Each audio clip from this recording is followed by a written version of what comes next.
আসসালামু আলাইকুম ওয়া রাহমাতুল্লাহ। সমাজে ২ ধরনের লোক রয়েছে। এক হলো বিশেষ ব্যক্তি এবং দ্বিতীয় লোক হচ্ছে জনসাধারণ। আজকের ভিডিওতে এই ২ ধরনের ব্যক্তিকে জানবো এবং চিনব। আদি ইবনে আলী আল-কুন্দি থেকে বর্ণিত, তিনি বলেছেন, আমাদের এক মুক্ত ক্রীতদাস আমাদের কাছে বর্ণনা করেছেন যে সে আমার দাদাকে এই কথা বলতে শুনেছেন যে আমি নবী করিম সাল্লাল্লাহু আলাইহি ওয়াসাল্লামকে বলতে শুনেছি, আল্লাহ কখনো বিশেষ লোকদের অপরাধমূলক কাজের কারণে সাধারণ লোকদের উপর আযাব নাযিল করেন না। কিন্তু তারা সাধারণ লোক যদি তাদের সামনে প্রকাশ্যভাবে পাপ কাজ করতে দেখতে পায় এবং তারা এর প্রতিবাদ করতে ও এটি বন্ধ করতে সক্ষম হওয়ার সত্ত্বেও তা বন্ধ করে না কিংবা প্রতিবাদ করে না, তাহলে ঠিক তখনই আল্লাহ তাআলা সাধারণ লোক ও বিশেষ লোক সকলকেই একই আযাবে নিক্ষেপ করেন। দুনিয়ায় মানুষের ওপর আযাব নাজিল হওয়ার একটি স্থায়ী নিয়ম রয়েছে। আলোচ্য এই হাদিসে বর্ণিত হয়েছে যে হাদিসটিতে স্পষ্ট ভাষায় বলা হয়েছে, আল্লাহ তাআলা মানুষকে শুধু আযাবে নিমজ্জিত করেন না, বরং তিনি আযাব দেন মানুষের নিজেদের অপরাধের কারণে।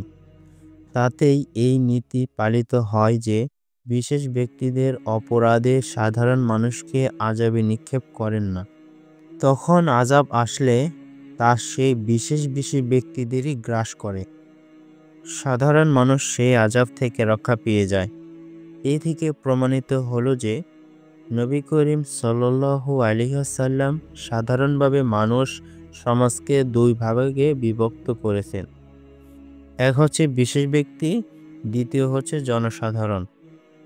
মনে রাখবেন, প্রয়োজনে যে একটি বংশ, অর্থ, পেশা ইত্যাদি দৃষ্টিতে কোনো শ্রেণী বিভাগ নয়, ইসলাম তা সমর্থন করে না। বরং জ্ঞান, বুদ্ধি, বিদ্যা, প্রভাব ও প্রতিপত্তি ও রাজনৈতিক ক্ষমতা ইত্যাদির দিক দিয়ে প্রত্যেক সমাজেই যে ২ শ্রেণী মানুষ স্বভাবতই বর্তমান থাকে, এখানে সেই কথাই বলা হয়েছে। এবং বলা হয়েছে যে বিশেষ ব্যক্তিদের অপকর্মের দরুন আল্লাহ তাআলা সাধারণ মানুষকে কখনোই আযাব দেন না। আল্লাহ তাআলা আযাব দেওয়া আল্লাহর নিয়ম নয়। কিন্তু যদি এমন অবস্থা সৃষ্টি হয় যে বিশেষ শ্রেণীর লোকদের দিয়ে প্রকাশ্যভাবে নাফরমানি ও পাপানুষ্ঠান হতে সাধারণ মানুষেরা দেখতে পায়, কিন্তু তা বন্ধ করার সামর্থ্য থাকা সত্ত্বেও তা বন্ধ করে না, তাহলে আল্লাহ তাআলা তার চিরন্তন স্থায়ী নিয়মের ব্যতিক্রম করতে এবং বিশেষ শ্রেণীর অপকর্মের দরুন সাধারণভাবে সমস্ত মানুষকে আযাব দিতে কুণ্ঠিত হন না।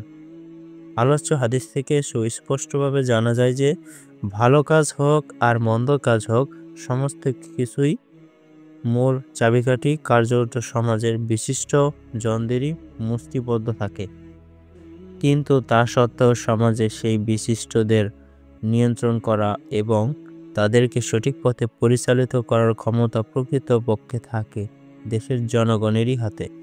জনগণ ইচ্ছা করলে সমবেত ও সম্মিলিত শক্তির সাহায্যে এই বিশেষ লোকদের পাপানুষ্ঠানের বিরুদ্ধে সুসংহত প্রতিরোধ গড়ে তুলতে ও তাদের যাবতীয় পাপা অনুষ্ঠান বন্ধ করে দিতে পারে।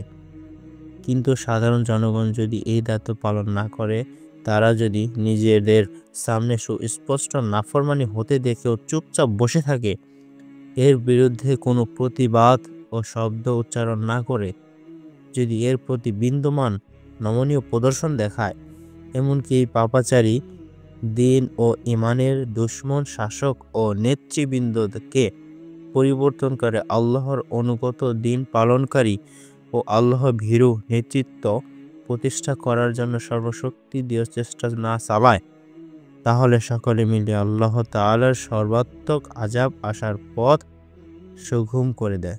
তাতে সেই বিশেষ ও সাধারণ লোক সকল মানুষই আল্লাহর আযাবে ধ্বংস হয়ে যেতে বাধ্য হবে। এর ফলে বিশেষ ও সাধারণ লোক নির্বিশেষে সমাজের সমস্ত মানুষের উপরই আল্লাহর সর্বধ্বংসী আযাব ও গজব নাজিল হয়। আল্লাহ তাআলা আমাদের সবাইকে এই হাদিসটি বোঝার তৌফিক দান করুক এবং আমাদেরকে সত্যকে সত্য এবং অন্যায়কে অন্যায় বলতে সাহস এবং সেই তামান্না যেন আমাদের ভিতরে আল্লাহ তাআলা ভয় ঢুকিয়ে দিক, সেই তৌফিক দান করুক। আমিন। এরকম বিভিন্ন হাদিস ইসলামিক পত্রিকা পেতে চ্যানেলটি সাবস্ক্রাইব করে সাথেই থাকুন।